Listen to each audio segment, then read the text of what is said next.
Euh, on reproche souvent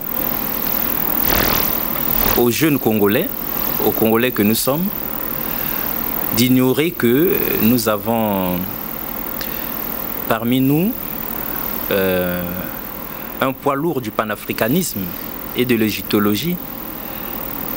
Sous d'autres cieux, dès que vous apparaissez, c'est une cohorte de jeunes.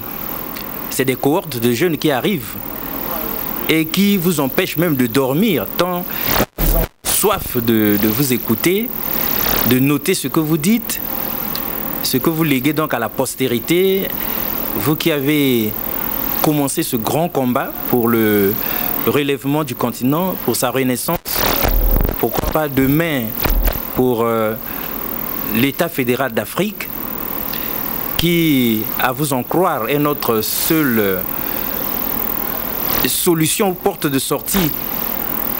Il n'y en a pas deux, tant que nous n'aurions pas tous pensé État fédéral d'Afrique.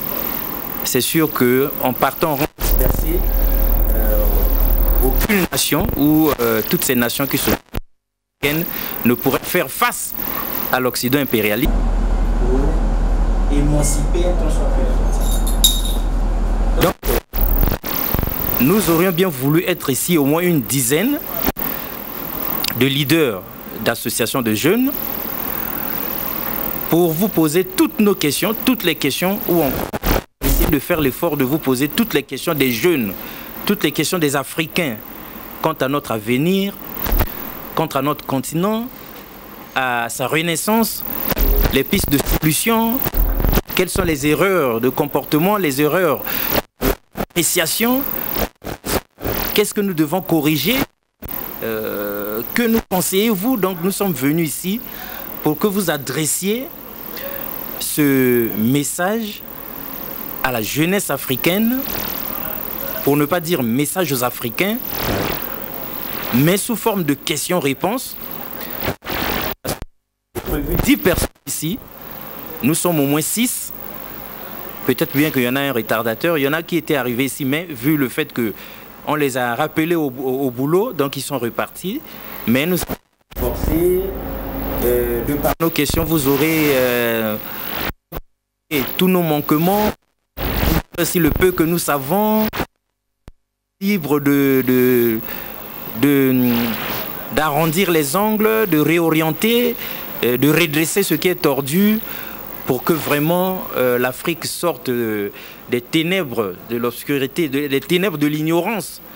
Parce que lorsque on est sans le savoir qu'il faut, lorsqu'on ne sait pas comme il faut, ou encore lorsqu'on croit savoir alors qu'on ne sait pas, c'est un danger. Donc on ne peut pas s'en sortir.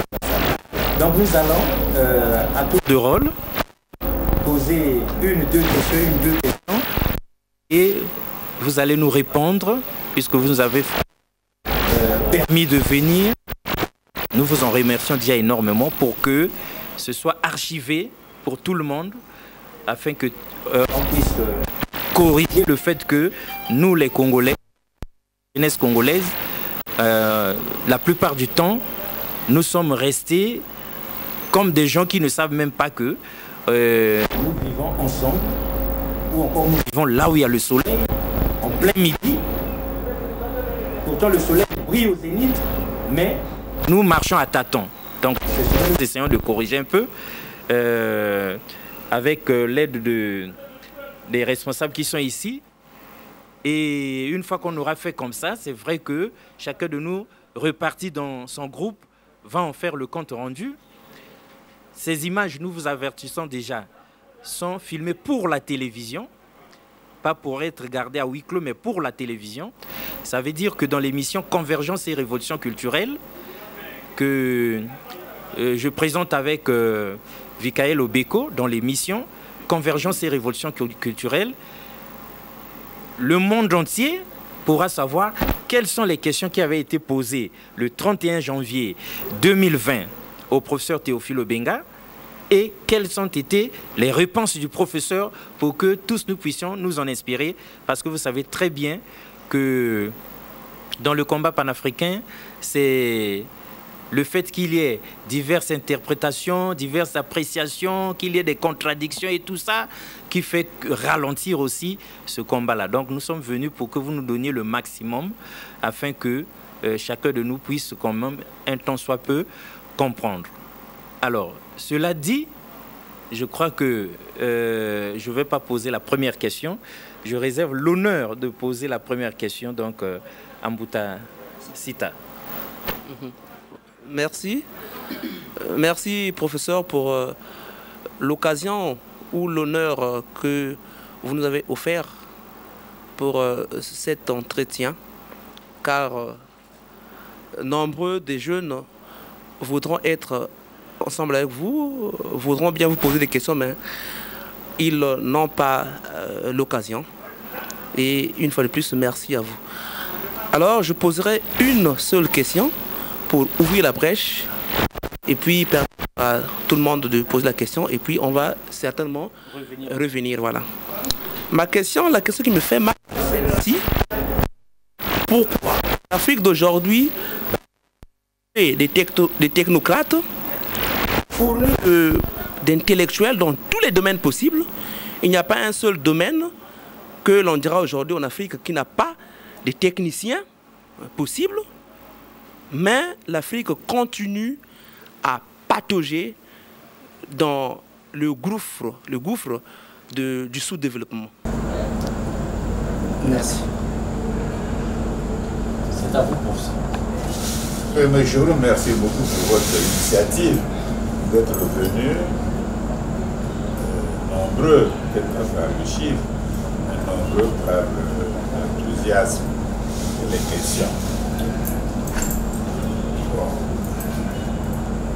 Dans chaque société ou chaque continent ou chaque famille ou chaque peuple, il y a les âges des pyramides, comme on dit. Il y a les vieux, ils sont à l'hôpital, malades, ils ne peuvent plus rien faire, ils parlent, on ne comprend même plus. Ils sont vieux, ils sont presque inutiles à la société maintenant. On les respecte, on les soigne, mais ils sont vieux.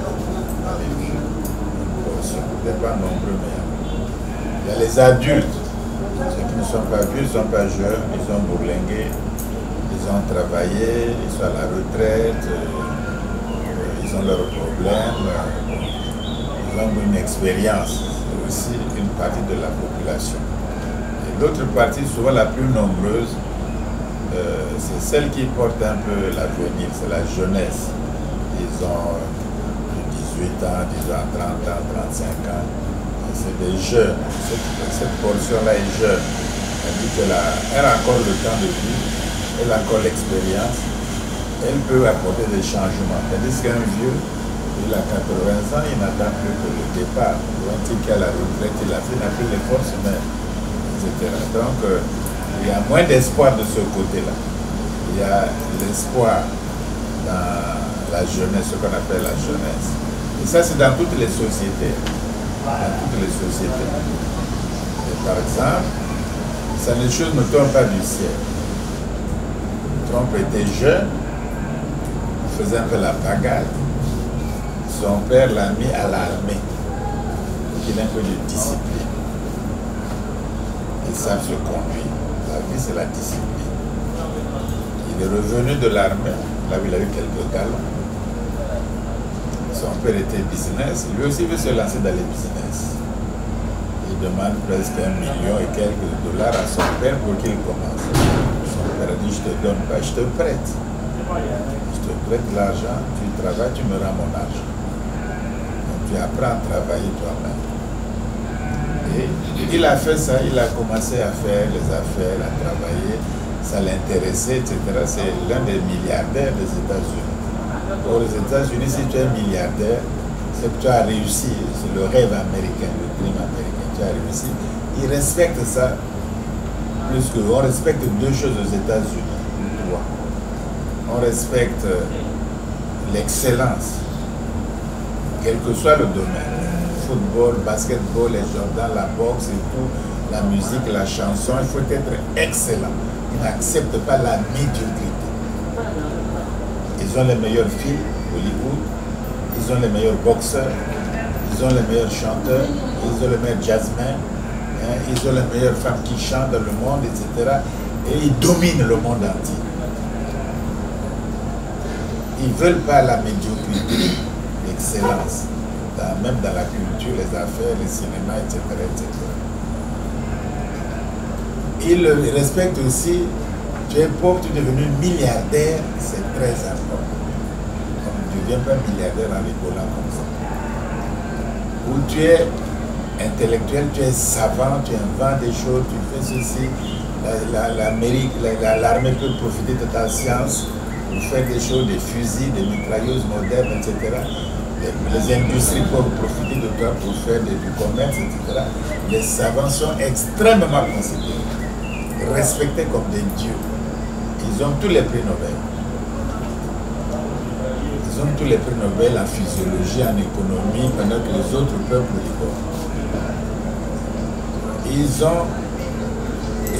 ils donnent dans l'université américaine depuis 2-3 siècles qu'ils sont, il n'y a jamais de grève. Jamais. Dans aucune université américaine, pas de grève. Ni des enseignants, ni des professeurs, des enseignants, ni des étudiants. On fait tout pour vous avoir l'argent. On fait tout pour prêter l'argent. Je te donne l'argent, tu travailles, tu rends mon argent. L'État te donne l'argent, tu fais vite tes diplômes, tu travailles et tu ne peux pas échapper, tu rends l'argent. Si tu n'as pas de bourse, on ne t'épargne. Donc il n'y a pas de chômage. Et s'il pleut, on ne va pas à l'école, ça n'existe pas. Il fait chaud, on ne va pas à l'école, ça n'existe pas. On n'a pas à manger, il n'y a pas de bourse, ça n'existe pas. On n'a pas de salaire, ça n'existe pas. Moi j'ai travaillé aux États-Unis plusieurs années, donc on t'engage, on calcule déjà un an de salaire. Déjà. Si on ne calcule pas un an de salaire, on ne peut pas t'embaucher. Si on n'est pas capable de te payer dès le départ pendant un an, on ne t'embauche pas. On t'embauche si le budget permet de te payer au moins un an dès le départ, sans retard. Et tu dois fournir ce dont on a besoin. Tu dois dire, je suis malade, je suis fatigué, je ne vais pas enseigner. Ça n'existe pas aux États-Unis. D'ailleurs, tu ne peux pas dire, je suis malade, je ne vais pas au cours, j'étais au Matanga, on a fait la veillée, ça n'existe pas aux États-Unis. Ça n'existe pas. Donc il faut prendre au sérieux la société, au sérieux ce qu'on fait, au sérieux l'État, au sérieux soi-même, au sérieux la vie collective, la vie sociale. Les bus ne sont jamais en retard. Les taxis n'ont pas de grève, les trains n'ont pas de grève, les avions n'ont pas de grève. Chaque minute, il y a un avion qui décolle. Dans chaque aéroport international aux États-Unis, chaque seconde, ils sont en ligne et défilent. 8 jours, toute la nuit, toute la journée, tout le mois, toute l'année. Ces avions ne vont pas se balader. Ils amènent le tourisme, ils amènent les gens, ils amènent l'argent, ils amènent les idées, même les maladies, le virus, il y a beaucoup de choses. Ça communique. Tu n'es pas tout seul dans le monde. C'est qu'ils ont préparé leur jeunesse. Donc la jeunesse se prépare. La jeunesse, elle ne connaît rien aussi, la jeunesse. Elle se prépare par les adultes qui font des systèmes d'éducation appropriés, qui créent des emplois, qui les utilisent, etc. Parce qu'ils n'ont pas d'expérience, ils font encore de zéro, etc. Donc on les aide. Et à force de travailler, ils deviennent experts, ils deviennent adultes, ils deviennent des chefs à leur tour. Professeur, on aurait bien voulu vous écouter encore sur cette lancée, mais Roch Nyanga. Merci, professeur. Quand vous parlez de votre vie, la vie intellectuelle bien sûr, souvent vous dites le jour que j'avais rencontré le professeur Cheikh Anta Diop. Et je crois que pour moi, je vais dire à partir d'aujourd'hui que le jour où j'avais rencontré le professeur Obenga, parce que c'était pour moi un rêve. Monsieur le professeur, depuis un certain temps, la jeunesse africaine en mouvement, que ce soit au niveau de la diaspora, les jeunes sont debout pour la lutte, la libération de l'Afrique dans tous les plans. Alors, du haut de votre expérience, quels sont les atouts que la jeunesse dispose pour mener à bien ce combat et arriver au résultat? Et quels sont aussi les handicaps qui guettent la jeunesse africaine pour ce combat? Merci, professeur. Oui, mais je crois que c'est ça qu'on a répondu un peu. Ça dit qu'il faut... tu sais, ça se prépare ces choses-là. Il faut préparer la jeunesse. Par exemple, les Mao Tse-tung ont fait la longue marche dans la brousse, dans les paysans, etc. Ils sont finalement arrivés à Pékin. Ils ont installé le pouvoir du Parti communiste chinois. Ils savent quel était leur âge. Ils savent que la Chine va toujours rester là. Et le père du président actuel était dans les bureaux politiques, dans les comités centrales.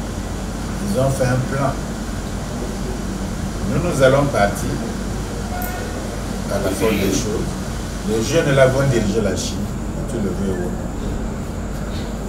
Mais il faut qu'ils soient préparés. Le président Xi Jinping, là, il parle anglais, il a étudié le doctorat d'économie aux États-Unis. C'est un étudiant américain. Il connaît l'économie, on les a formés. Ils viennent pour faire la protection de la Chine, le nucléaire, la bombe atomique, les sous-marins atomiques, pour faire la puissance chinoise, pour faire l'industrie chinoise. Mais on ne fait pas ça avec les Congolais, mais avec les Cubains ou avec les Russes. On fait avec les Chinois et les Chinoises. Il faut les former. Il faut blinder leur esprit. C'est eux qui doivent faire la Chine. Ce n'est pas d'autres. Il y a des contradictions entre nous, bon, on va les résoudre. La même chose. Qui va faire l'Afrique? Les Africains croient que les autres pays vont faire l'Afrique, que les autres vont faire l'Afrique, que les Chinois vont faire l'Afrique, que l'Europe va faire l'Afrique. Et ils sont là, ils les aident. Mais qui aide les États-Unis depuis le départ? On ne les a pas aidés depuis qu'ils étaient le départ. Qui a aidé la France? On n'a pas aidé la France, ils s'aident eux-mêmes. Ils étaient bombardés, occupés par Hitler, etc. Ils étaient même réfugiés ici au Congo, vous avez le De Gaulle. On ne les aide pas. On n'aide personne ici-bas. Ça n'existe pas, c'est des mythes. On n'aide pas. Qui aide les Chinois aujourd'hui? Personne n'aide les Chinois. Ils travaillent, ils ont affaires. Tu viens, on discute ton commerce, on voit les affaires, on discute, etc. etc. Si tu fais, ben, on peut discuter. Tu es maître de ton domaine, tu es maître de ta richesse, tu es maître de ton pays, tu es maître de ta vie. Moi, je ne t'impose pas, mais on peut discuter dans ce cas. Et tu tires ce que tu peux tirer. Moi aussi, je peux tirer ce que je peux tirer de notre discussion. Chacun tire la couverture de son côté. Et puis on fait les affaires. Mais les Africains ne croient pas à ça. Pourquoi? Parce que ils ont subi l'esclavage. C'est-à-dire ils ont travaillé pendant des siècles pour l'eau, gratuitement. Ils étaient colonies. Ils ont fait les guerres coloniales, les guerres de libération pour les autres. Et le noir africain est le seul être humain aujourd'hui sur Terre qui croit qu'il est né sur Terre pour faire le bonheur des autres. Il n'y a que lui qui croit ça. La jeunesse africaine croit ça. Les hommes politiques africains croient ça.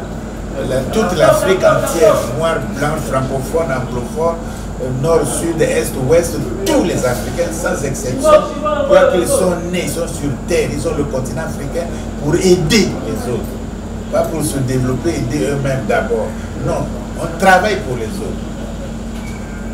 On fait la sécurité pour les autres, on fait l'espionnage pour les autres, on donne les richesses africaines pour les autres, on dirige l'Afrique pour la donner aux autres, on fait tout, même les programmes universitaires scolaires sont des programmes faits pour plaire aux autres, pas pour faire étudier les programmes africains.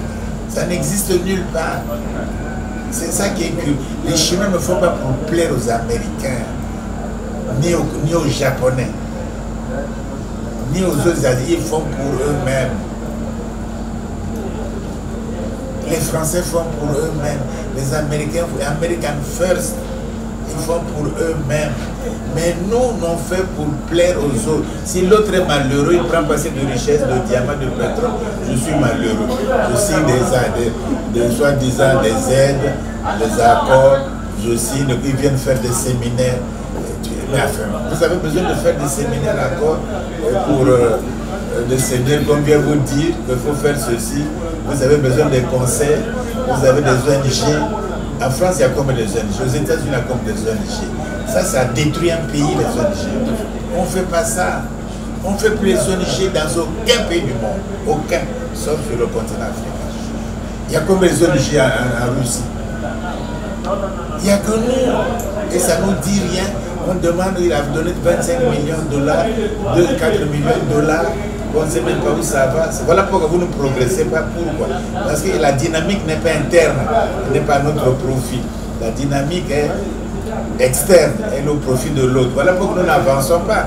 On n'est pas bête, comme vous l'avez dit, on travaille, on est intelligent, on est là, on bosse. Mais tu bosses pour l'autre. Tu donnes le port à Bolloré, de Pointe-Noire, de Kribi, d'Abidjan, de Dakar, de Guadeloupe. Tu donnes un individu, même pas un État. Et lui, il ne fait pas pour toi. Tu vas faire pour lui. Il peut te faire quelques stages comme ça, comment amener les machines sur le port, mais sur ces machines à lui. Tu es esclave. Et tu es content d'être esclave comme ça. C'est ça notre problème. Il faut changer ça. Ça prend du temps, ça prend l'éducation, ça prend des convictions. Mais si on ne change pas ça, il n'y a pas de salut aussi. Parce que les autres ne veulent. Tu as la richesse du monde ici. La RDC, là. Tout ce que l'humanité peut avoir de richesse, ça ne se trouve qu'en RDC. Tout. Ce que la terre a comme richesse, ça ne se trouve qu'en RDC. On va te laisser ça. Hein? Donc je vais te laisser et puis je viendrai négocier le diamant avec toi. Je viens faire l'uranium. Ils ont même plus de pétrole que l'Arabie Saoudite en réserve. En réserve. Dans la cuvette centrale, comme nous, la Lukwala, etc. Dans la cuvette centrale, plus de réserve. Et vous les appelez Batabakolo, c'est quand même curieux. Mais vous ne lisez même pas que c'est la puissance africaine qui va développer l'Afrique, il n'y a pas d'autre puissance. Et vous êtes heureux d'être à côté et vous les injuriez parce qu'il y a deux petits bandits qui viennent ici, Bakolo. C'est même extrêmement grave. On peut avoir des problèmes, mais il ne faut pas injurier la propre famille. On peut avoir des palabres, je veux bien, mais il ne faut pas quand même arriver à l'injure. C'est grossier, c'est impoli. Il faut la contradiction, il faut le débat des idées, mais pas l'injure. Ça rabaisse.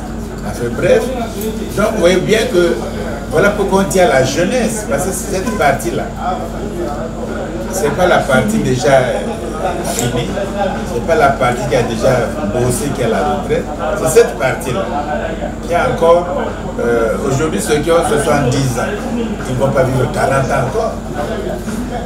Ceux qui ont 60 ans aujourd'hui ne vont pas vivre 50 ans encore. Mais ceux qui ont 20 ans, ils peuvent vivre 50 ans encore. Ceux qui ont 30 ans, ils peuvent vivre 40 ans encore. Et alors, donc c'est beaucoup s'il y a 40 ans, 50 ans de l'Afrique encore. Donc voilà pourquoi. On insiste sur cette jeunesse-là. Mais il faut au moins 3 choses à cette jeunesse. Au moins 3, comme vous dites. Premièrement, il faut qu'ils aient une ouverture d'esprit. Il ne faut pas rester fermé. Il faut, qu'est-ce qui se passe en Amérique latine? Qu'est-ce qui se passe au Canada, aux États-Unis, en Chine, les jeunes font quoi là-bas? Avec l'Internet, là, on communique facile. On n'est pas isolé. Il y a d'autres jeunes aussi qui se préparent. Ils préparent leur pays. Vous êtes parmi cette tranche-là. Il faut savoir. Il faut être curieux. On ne peut plus vivre dans son petit village, là, c'est terminé. Donc l'ouverture d'esprit, culturellement parlant. Il faut connaître des choses. Il faut connaître des choses politiques, culturelles, historiques, géographiques, etc. Il faut connaître. C'est impératif. On n'est plus dans un pays d'ignorants. Ensuite, vous gardez votre esprit critique. Obenga dit ça, mais je peux juger par moi-même. Un tel a dit ça, mais je peux contrôler par moi-même. Parce que le contrôle par soi renforce sa propre confiance en soi. Donc il faut être l'esprit critique. Ce n'est pas l'esprit d'injure, ce n'est pas le dénigrement, c'est l'esprit d'examiner les problèmes en profondeur, d'être capable d'analyser les problèmes. S'il y a un problème qui est mal analysé, vous n'arriverez pas, vous avez beau faire, c'est superficiel. Il faut analyser individuellement, collectivement, c'est encore mieux. Il y a beaucoup d'intelligence à la fois. d'analyser en profondeur un problème. Objectivement, ceci est bon, ceci ne me plaît pas, mais c'est bon quand même. Ou bien ceci est mauvais. Pourtant, ça me plaît, mais il faut laisser. Objectivement, pas subjectivement. Objectivement. Il faut être capable d'analyser les problèmes et de créer donc le débat. On ne vivra pas seul, vous allez faire le débat avec vous-même, centrafricains, les Tchadiens, les Ouest-Africains, les Camerounais, déjà afro-africains. Il faut connaître. Vous allez faire le débat avec les Chinois, ils connaissent. Avec les Américains, les Français, ils connaissent. Vous allez faire le débat avec leurs jeunes qui seront responsables. De Gaulle n'est plus là, les militaires ne sont pas là. C'est le Macron à moins de 40 ans qui commande la France. Et vous allez discuter avec des jeunes. Donc il faut avoir l'esprit critique, l'esprit d'analyse en profondeur des problèmes, parce que la superficialité ne sera plus permise. Il y a les statistiques, il y a les ordinateurs, il y a beaucoup de moyens d'avoir la science, de se débrouiller, de bien connaître le dossier. Ça, c'est ça. Ensuite, il ne suffit pas d'avoir une ouverture d'esprit, à développer son esprit critique. Il faut surtout et avant, de façon inconditionnelle, aimer le continent africain. De façon inconditionnelle. Vaut mieux la mort, vaut mieux la prison que de trahir même une seconde. Là. Et les Kwame Nkrumah ont fait ça, les Lumumba ont fait ça, tout le monde a fait ça. Les Mandela ont fait ça. Donc vous ne serez pas le premier à mourir pour l'Afrique. D'autres étaient, ils ont perdu leur vie à cause de l'Afrique. Ils sont morts jeunes. Le continent africain, il n'y a pas de compromis. Il n'y a pas de compromis. Ce qui signifie que tu travailles, tu as un poste là plein d'argent, et tu ne peux pas trouver ça comme une source d'enrichissement personnel. Parce que ton patriotisme africain va te le défendre. Tu peux t'enrichir, tu prends un peu, c'est normal, mais tu ne peux pas accaparer la richesse publique, nationale. Parce que ton patriotisme africain, ta conscience panafricaine, ton amour inconditionnel pour l'Afrique va te l'interdire automatiquement. Automatiquement. Mais si tu n'as pas le patriotisme africain, si ton sang n'est pas le sang africain, ce que vous appelez corruption, alors si la jeunesse est corrompue, nous allons aller où? Si les responsables sont corrompus, nous allons aller où? Le mal n'est pas extérieur, le mal intérieur cette fois-ci, c'est dangereux. Parce que les gens croient que j'ai un travail, j'ai l'argent, il y a des facilités, je mange, je bois, je dors, je voyage, j'ai l'argent, je construis les villes aux filles, aux femmes, je suis comme ça, et puis je meurs. Tu vois que la vie n'a même servi à rien du tout. Oui, la vie a servi à quoi? Tu as eu beaucoup d'argent, tu as joui ton argent, tu es mort, mais ça a servi à quoi? On te jette à Ita, là ou quoi? Ça n'a servi à rien du tout. Ton cerveau, qui est l'ordinateur le plus puissant du monde, ton cerveau n'a servi à rien du tout. À rien du tout. Est-ce que ça c'est la vie Mais les cochons font la même chose. Encore eux mieux, on les mange encore.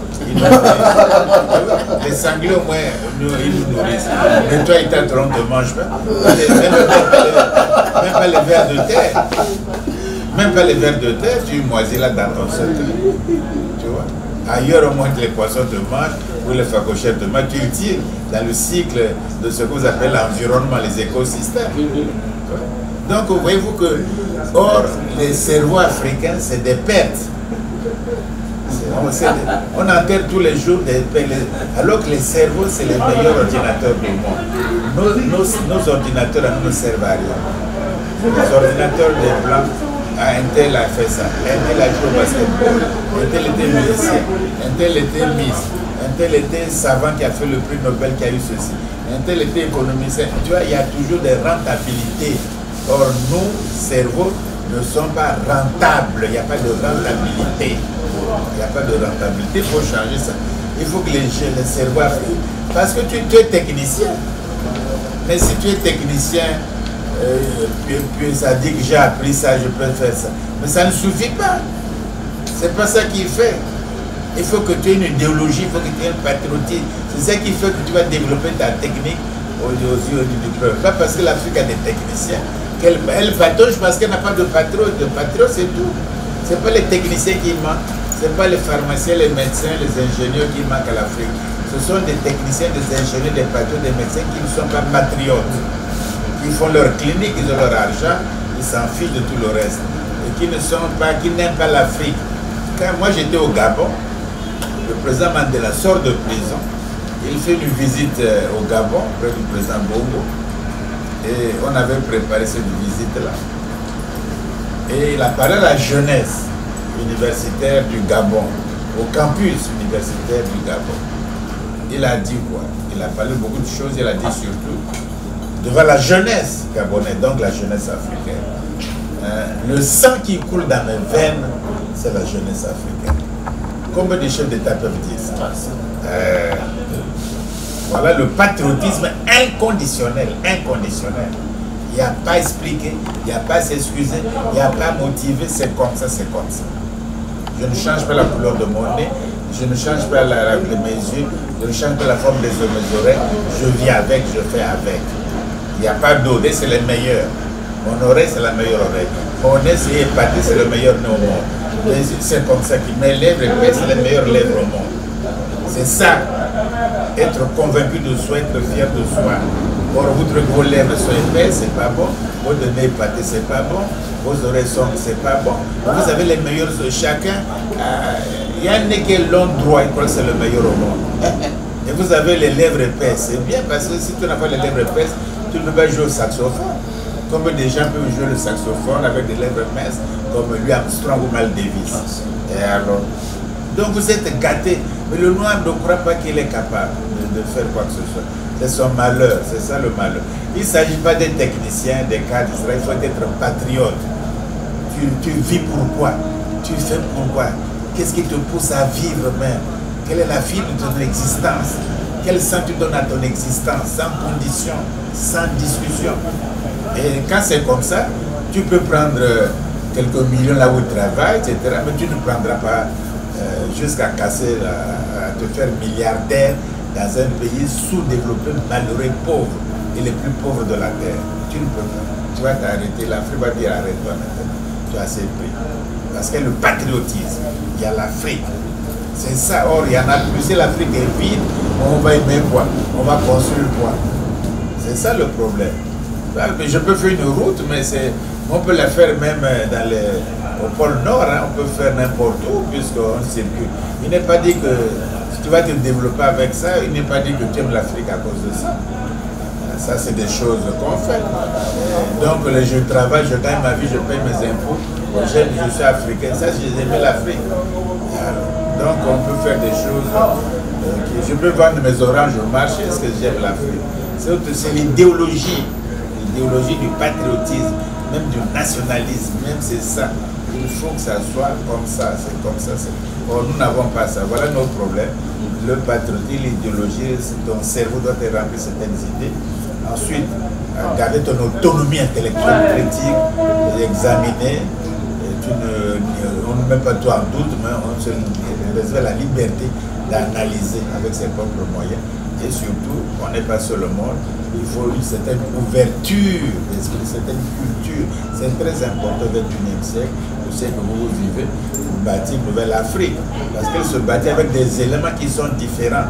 Si c'est les mêmes éléments que les Africains, après j'étais convaincu, lui qui soit vivant ou mort, ça m'intéressait pas.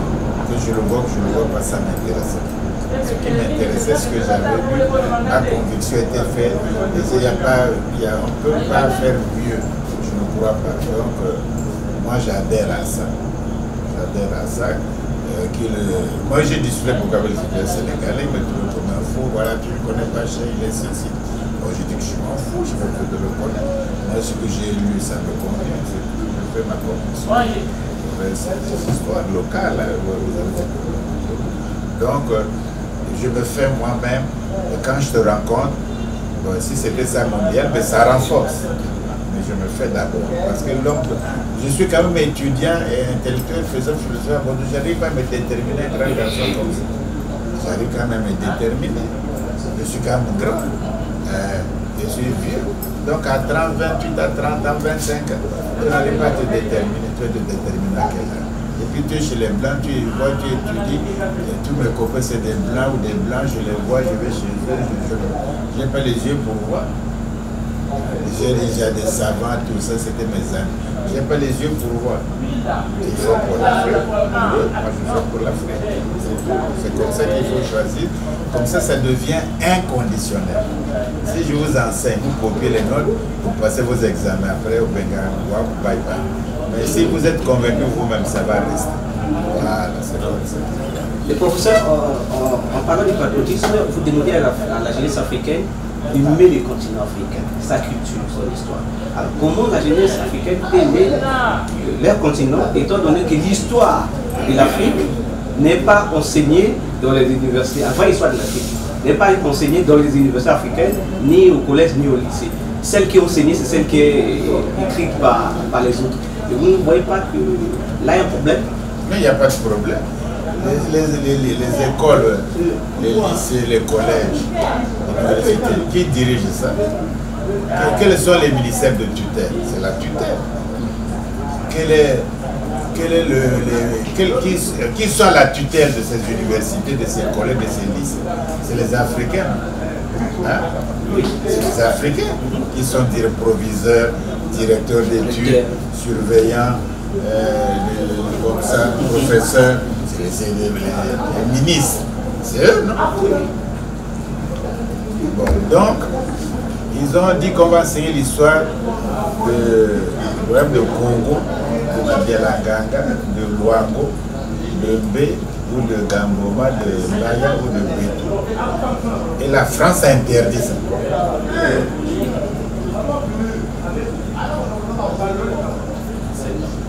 Là, ils ont fait, les Congos ont décidé qu'on va faire, il y a des manuels, vous écrivez, la France a dit, vous là-bas, le 21e siècle, interdit, et c'est tombé les yeux de loi, vous ne faites pas ça. Hein? Non. Ça c'est vrai. Oui, ils n'ont pas interdit. Donc ce sont les Africains eux-mêmes, ils n'ont pas de patriotisme. Ils n'aiment pas l'Afrique. L'Afrique, ça leur dit ni les oiseaux africains, les poissons africains, les animaux africains, le climat africain. On ne respecte pas les colis, ils construisent n'importe où, ils ne respectent pas la nature africaine, ils ne respectent rien du tout, ils ne respectent pas les jeunes, la jeunesse africaine qui apprend, ils n'enseignent pas comme il faut, ils ne font pas l'enseignement, mais à qui la faute quand même? Les Chinois vous ont dit d'asser le rêve de loi. Ils ont même des rois là-bas. Faites les enquêtes, écrivez. Est-ce que les... Mais le Congo, c'est bon. Parlons un peu du Congo. Il faut qu'on soit dans l'abstrait. C'est-à-dire dans rien. On ne peut pas parler de You. Par exemple, du Congo. 2-3 ans, il a fait ce qu'il sait. On ne peut pas parler de la Samba Débat. Il a dirigé des 6 ans, 7 ans. Il a comme Chapona, il ne faut pas parler de la Samba Débat. Mariam Bouabi, ça appelle sur des gloires immortelles. Un petit peu, ça termine. Michel la gloire immortelle, pas le même système. Les Lissouba, on ne sait pas si lui c'est les noms. Les Yoruba, on ne sait pas s'il a dirigé. C'est un pays qui dit qu'on fait le 28 novembre là. Les 60 ans de l'anniversaire de l'indépendance. Vous avez entendu que cette indépendance a des acteurs. Non. Hein? Rien du tout. Vous entendez que c'est la loi Gaston Defferre. C'est de Gaulle qui est venu pour le référendum. Donc c'est M. Gaston Defferre, ministre des colonies, et de Gaulle. Ce sont les acteurs de votre indépendance. Au Congo, il n'y a eu pas d'acteurs. C'est vide. Il ne faut pas en parler, il ne faut pas nous choses avec moi. Il faut parler pas d'un Congolais. Ils n'étaient rien, ils n'existaient pas, ils n'ont pas vu De Gaulle, ils n'ont pas signé les accords avec Gaston Defferre, ils n'ont pas présenté le Congo aux Nations Unies, les Tchétchélés, ça ne compte pas. Il ne faut pas parler de ces Congolais, c'est abstrait. Les Congolais sont comme ça, ils ne parlent pas, ils n'ont pas de patrimoine. Ils ont horreur de parler de leurs propres parents. Il a tout volé, mais qui vole plus. Ils ne parlent pas. Faites-moi l'histoire du syndicat congolais. On ne peut pas le faire. Le syndicalisme congolais. Dès le départ, faites-moi l'histoire du syndicalisme congolais. Aucun Congolais n'est capable de le faire. Aucun. C'est des bribes, ils racontent telle période, mais il n'a pas une vue d'ensemble. Surtout si les gens sont morts il y a longtemps. Ils ne parlent pas de ça. Faites l'histoire du Congo. Je n'ai jamais vu le nom de Tchichile Stéphane quelque part. Mais c'est lui qui a présenté le Congo aux Nations Unies. J'ai jamais vu le nom de Jacques Opango quelque part, mais c'est lui qui a fait de nous des citoyens congolais. Avant, on était des colonisés congolais. Il faut un acte juridique.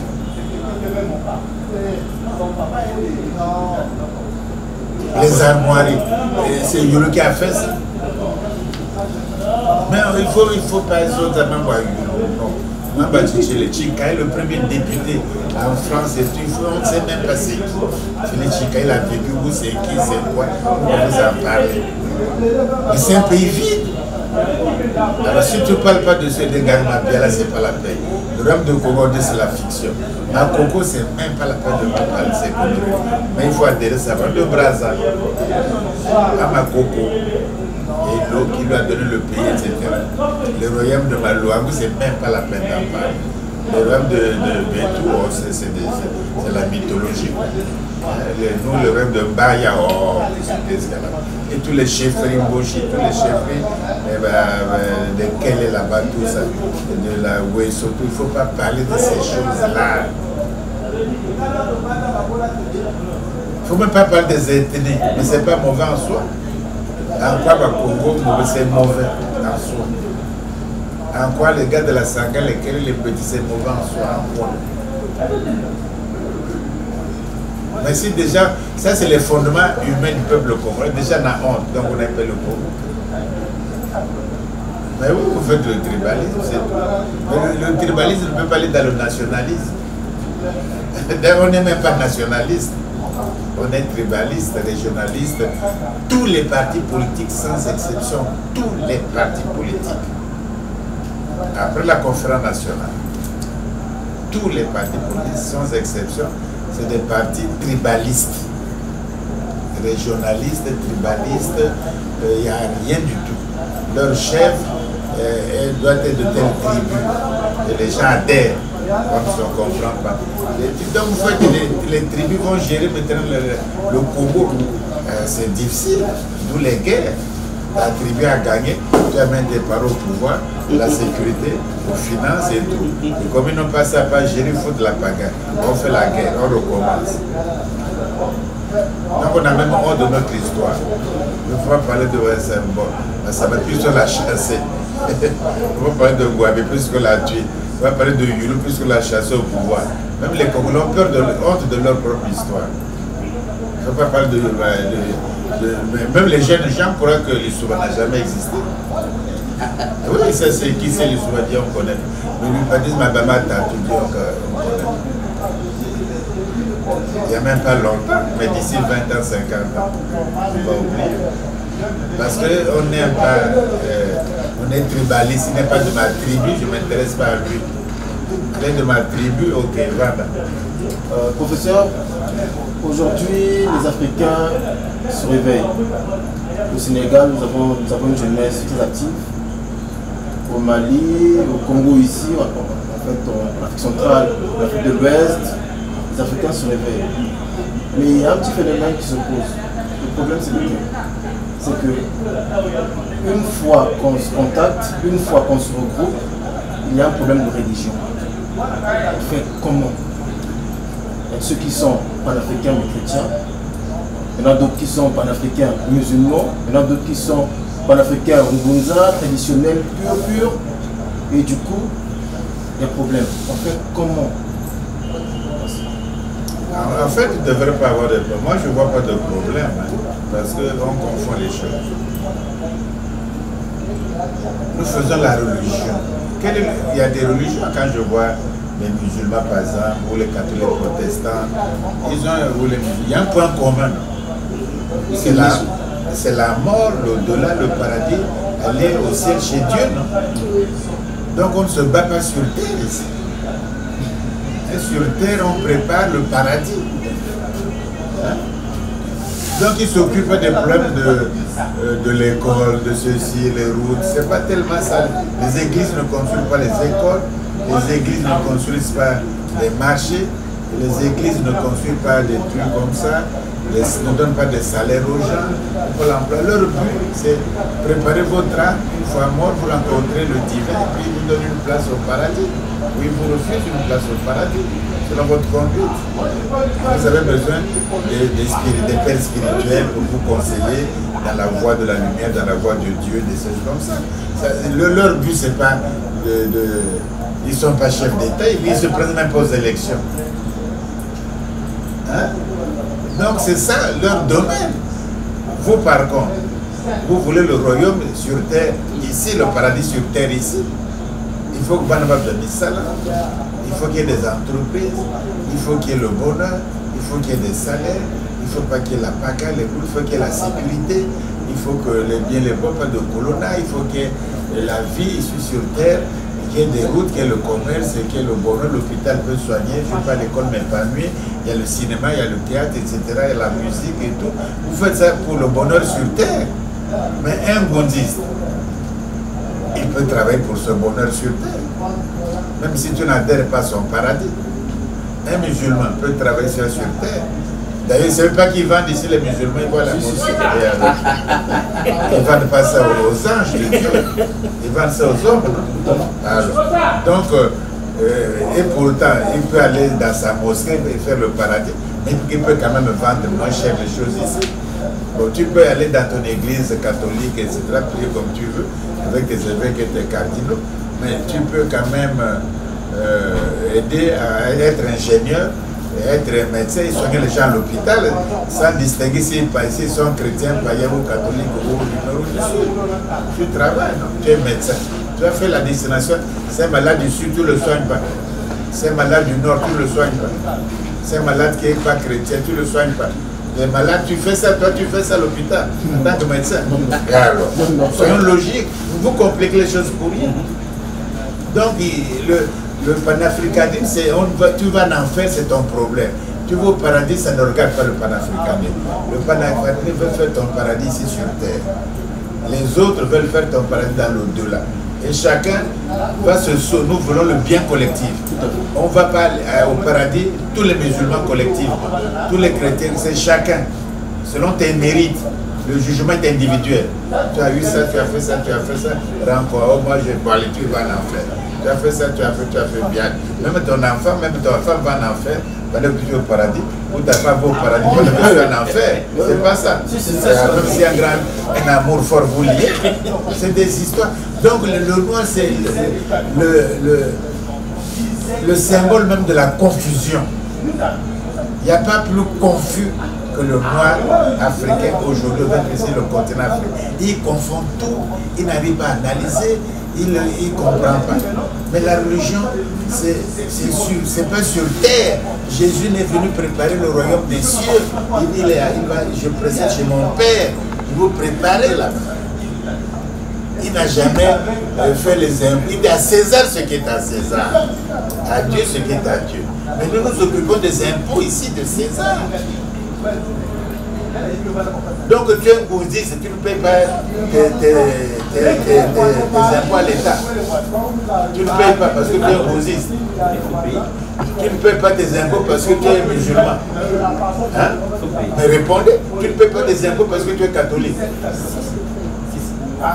Et pourquoi vous confondez les choses? Nous, ici, c'est sur terre. Sur terre, c'est les partis politiques, c'est les idéologies. On peut s'entendre, la même idéologie, on se bat pour le pouvoir, on dirige le pays. C'est ça les partis politiques. Mais la religion, tu peux être un bouddhiste, tu peux être tout ça. Donc, à supposer que, faisons comme ceci, les bouddhistes panafricains gagnent, ils sont panafricanés. Donc ils vont faire de l'Afrique tous les bouddhistes. Hein? Bon, donc il n'y aura plus, l'Afrique du Nord sera bouddhiste, les musulmans seront bouddhistes, et les catholiques ici, vos évêques, les Milandous, tout ça seront des bouddhistes. Non, soyons quand même sérieux. Bon, maintenant, les catholiques gagnent. L'Afrique du Nord devient catholique. L'Afrique de l'Ouest, qui sont musulmans, ils deviennent catholiques. Et les pasteurs qui ne vont pas à l'église, là, il y a beaucoup de pasteurs qui ne vont pas à l'église. Ils sont protestants, mais ils ne sont pas chrétiens. Bon, ils ne vont pas aller dans votre église. Et ils ont leur propre temple. Donc ils vont faire de l'Afrique du Sud, de tous les pasteurs qui sont là-bas dans l'Ouganda, on va faire des bouddhistes, ils vont accepter. On va faire des musulmans, ils vont accepter. On va faire des chrétiens, ils vont accepter. Non. Mais il ne faut pas confondre. Tu es chrétien, règle tes plans avec ton Dieu et sois gentil, prêcher fais la charité, fais l'amour du prochain, fais les valeurs chrétiennes. Mais nous, ici, tu dois payer tes impôts. Oh, je suis le chef d'un bouddhiste, je ne paye pas les impôts. Tu vas en prison. Ici, c'est l'État de droit. Tu es ministre bouddhiste, tu es pratique, tu es pasteur, tu as volé, c'est confirmé. Tu vas en prison. Pas parce que tu es musulman, tu as volé, tu ne vas pas en prison parce que tu vas au paradis. C'est quelle histoire? Ça, c'est il faut que les religions ne se battent pas sur terre. Les religions préparent le futur éternel, préparent la vie après la mort, préparent le paradis. C'est ça. Dans les textes Coran dit ça, la Bible dit ça, etc. Le Nouveau Testament, l'Ancien Testament, c'est comme ça. Ils ne sont pas là pour... C'est le royaume des cieux. Il faut être clair. Les bouddhistes aussi ne se battent pas pour être président de la République. Ils se battent pour leur religion, pour leur truc, les éphirins, les choses comme ça. Les bouddhistes, ils se battent pour être président. Hein? C'est ça leur but. Bon, c'est ça leur but. Ben, c'est une idéologie politique. On verra si c'est ça. C'est ça le but d'un bouddhiste. Hein? Non, mais le but du panafricanisme, c'est le bonheur sur terre. Hein? Tu travailles, tu as ton emploi, tu gagnes un peu d'argent, tu bâtis ta maison, l'État t'aide, tu vis ou tu loues à l'océan, je vois. On vit le marché, tu meurs au terre et puis bon, voilà, tu es un bon citoyen. Le reste, que tu deviens après, tout là-bas, ça te regarde. On va ouvrir les cercueils pour voir si tu es fils de ton corps n'est pas pourri, tu es béni, ou des choses, ça te regarde. De toute façon, si tu vas individuellement, tu ne vas pas amener tous les bouddhistes au paradis. tous les kimbanguistes, ils font la chrétienté, ils adorent Kimbangu, ils font ceci, etc. Mais une fois qu'ils se bagarrent, Diangenda fait les histoires avec les autres enfants. Ils ne sont même pas d'accord entre eux. Bon, ils vont faire diriger le RDC. Qu'ils soient d'accord avec eux. Parce que les Diangenda et les autres là, ils ne sont pas en bisbille avec les vrais héritiers, les vrais ceci, les vrais. Voyez-vous que c'est du désordre. Mais de toute façon, ils ne préparent pas pour être président. Ils ne se sont jamais présentés aux élections. Bon, ils se préparent pour aller au paradis. Le bonheur après la mort. Nous, on ne fait pas le bonheur après la mort, c'est incertain. On ne sait pas. Nous, on veut le bonheur sur terre. Voilà le panafricanisme, voilà la différence. Maintenant, si je peux avoir les deux, le bonheur sur terre, c'est le bonheur paradis. Mais je me bats ici sur terre parce que je connais, c'est un peu réel. Un peu, je vois le chômage, je vois la misère, je vois ça. Bon, il faut qu'on règle ça.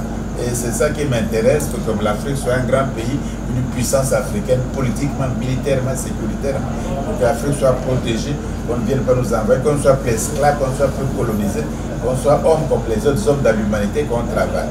C'est ça qu'on peut faire maintenant. Et si je suis esclave et je lis la Bible, je donne tout le diamant, et j'aime le Coran sous la main, etc. C'est même injurieux pour la vie. À quoi ça sert? Donc tu vas bénir les esclaves, c'est ça. Les Noirs sont esclaves et toi tu veux bénir. Hein? Un esclave là, que tu ne veux pas libérer les esclaves, tu dis que ça ne fait rien, le blanc plus fort, on est là, on a zappé. Qu'est-ce qu'on fait? L'homme, le noir n'a qu'à se soumettre, être esclave. Hein? Non, ça c'est vos religions, mais pas le panafricanisme. Mais aucune religion aussi ne veut que tu sois l'esclave de l'autre aussi. Alors, donc vous voyez bien que les religieux, le panafricain, on s'entend un peu sur un plan, c'est-à-dire qu'on veut le bonheur de l'être humain, on veut le bien de l'être humain. Il y en a qui le veulent éternellement dans le ciel, là-bas au paradis. Nous, les panafricanistes, on le veut ici sur terre, avec où tu vis. Avec qu'il y a ton corps, je vois, les besoins, je vois. Maintenant, tu meurs. Ton esprit, ton âme va au paradis, bon, ça c'est autre chose. Va avec ton âme à ton paradis. Mais je n'empêche pas ça, je ne suis pas contre ça. Je n'en fais pas un problème. Tu es panafricaniste, on te donne un poste, tu vas prendre la religion que tu veux, c'est un problème. On ne va pas t'empêcher pour ça. Mais tu viens à l'heure, tu ne voles pas les sous, tu ne fais pas ceci, tu fais le boulot de l'État. Normalement. Maintenant, après l'État, tu vas prier avec tes soeurs, tu vas prêcher, tu vas jouer au tantan, voir les belles filles danser, tu peux aller le faire. N'interdis pas ça. Parce qu'après, ils prennent toutes ces filles-là comme leurs femmes.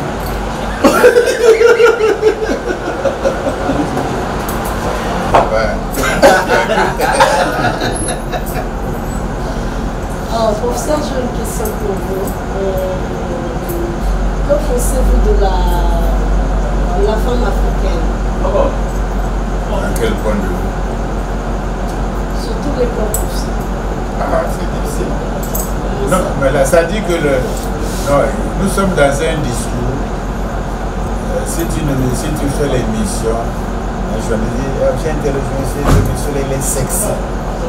Il faut qu'une femme soit sexy, qu'elle soit sensuelle, qu'il y ait le genre, qu'il y ait des choses comme ça, la égalité, les mêmes salaires, les mêmes emplois, les mêmes salaires. Tu vois, c'est des histoires comme ça.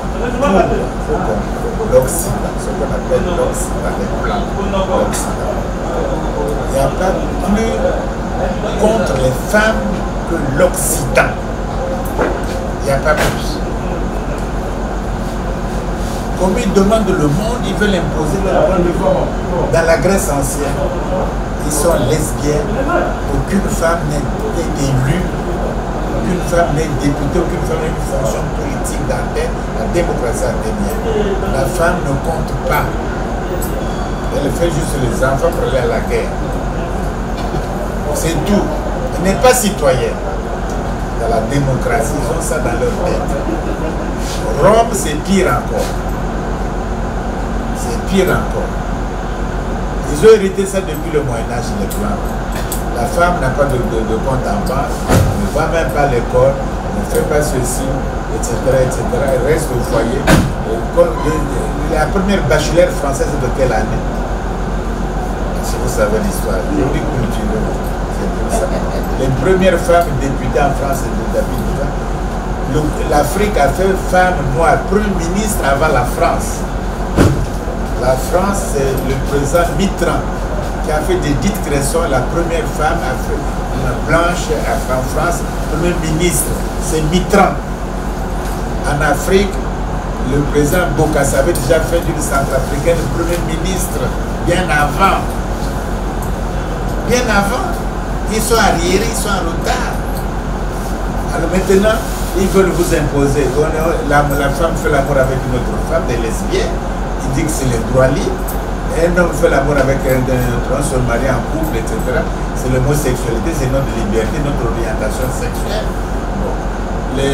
Tous les prêtres, le prêtre de Lyon a 8 ans en prison. Au lieu de faire l'amour avec des grandes personnes, il a des enfants de 7 ans, 8 ans, 4 ans. La pédophilie, il a encore 8 ans. La femme était malheureuse. Il y a la femme, après il y a l'enfant. Après l'enfant, il y a le noir. Voilà les gens qui les blancs. La femme, blanche ou noire, pourquoi les japonais ou chinois, ils n'aiment pas les femmes. Les blancs là, les européens, n'aiment pas les femmes. Ils traitent des femmes comme des êtres, des sous-êtres. Depuis l'Antiquité, depuis Rome, depuis la Grèce, c'est un fait d'histoire. Et avec maintenant les pilules, la modernité, la science, les femmes sont nombreuses aussi, on ne les marie pas. Elles disent je prends ma pilule, je fais l'amour quand je veux, je dispose de mon corps. C'est des nouveaux discours. Et commencer par la femme de Jean, la copine de Jean-Paul Sartre, Simone de Beauvoir. Tu vois, ça commence maintenant à être un peu émancipé, des choses comme ça là. Et maintenant ils veulent faire ça partout en Afrique. Parce que c'est universel. Non. Ce sont leurs coutumes. C'est des mœurs françaises, il n'y a rien d'universel. Nous, on respecte les femmes. La femme, il y a eu des reines qui ont commandé le pouvoir d'État dans l'Égypte antique. Une femme comme Hatshepsut, il y en a 4 dans l'histoire. Ici, en Angola, la femme, la reine Zinga, a fait la guerre contre les Portugais pendant plusieurs siècles. Contre l'esclavage. Une femme, la reine Zinga. Et l'Angolais indépendant, que vous ne suivez rien, a fait un colloque à Paris sur la reine Zinga. Comme les Congolais ne suivent pas, n'ont pas de patrimoine, ne connaissent pas l'histoire, ils sont comme ça. Il y a eu des femmes qui ont dirigé les royaumes en Afrique du Sud, le royaume de Baoulé à Caen, la reine Koukou, qui a amené les gens depuis le Ghana jusqu'à là où ils sont à Boaké, puis à Yamoussoukro. Il y a eu des femmes qui ont dirigé, il y a eu des femmes qui ont libéré, il y a eu les Amazones qui ont formé l'armée du roi Béanzin au Bénin, à Bomé. Il y a eu des choses comme ça extraordinaires. Nos carnets, les femmes ont dirigé. C'est partout le royaume de nos carnets. Des choses comme ça. Donc il ne faut pas suivre le discours des Européens.